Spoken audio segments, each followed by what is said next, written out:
Pour s'en sortir en entrepreneuriat, il faut avoir faim. Si vous n'avez pas faim, vous n'allez pas pouvoir puiser la témérité nécessaire pour faire tout ce qu'il faut afin que ça fonctionne. Parce que si vous êtes un entrepreneur qui n'a pas de charge, qui fait son activité juste par passion, et qui, qu'importe le fonctionnement de son activité, peut continuer de vivre normalement, mais pourquoi tout donner? Pour quelle raison? Pourquoi vous allez tout donner dans votre activité si, avec ou sans cette activité, vous continuez de vivre normalement? En fait, comme Thomas Sankara disait, pour bien entreprendre, il faut être comme un cycliste sur une pente raide.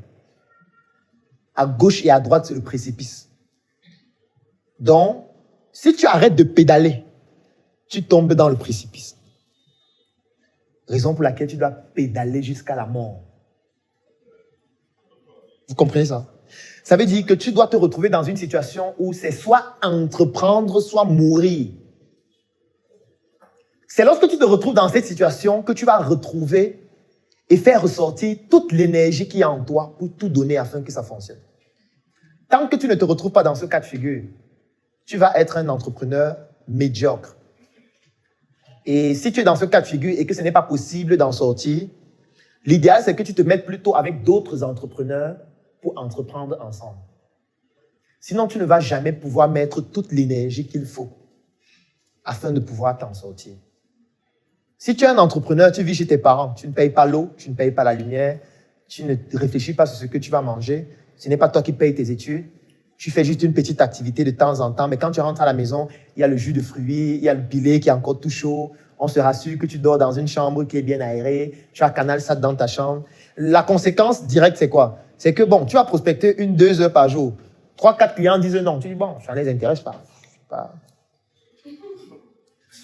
J'ai l'impression que mon produit ne les intéresse pas. Bon, je vais changer de produit ou de projet. Quand tu vis seul, tu n'as pas de famille. Tu n'as pas de compte bancaire.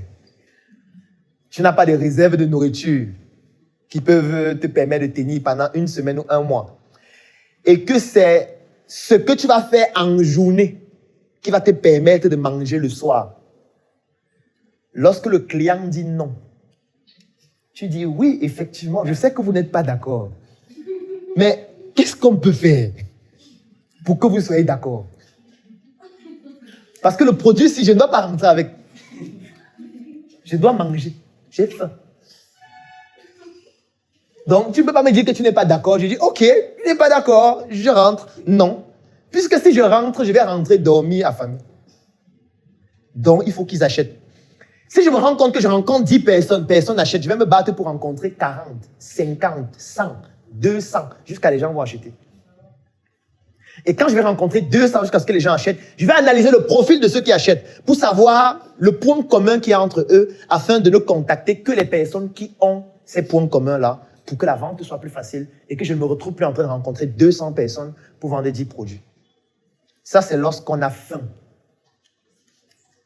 Lorsqu'on n'a pas faim, on ne peut pas le faire.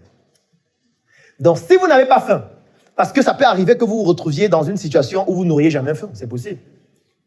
Moi, je vous recommande plutôt d'avoir des activités qui vous passionnent, d'identifier les gens qui ont faim et d'investir dans leurs projets.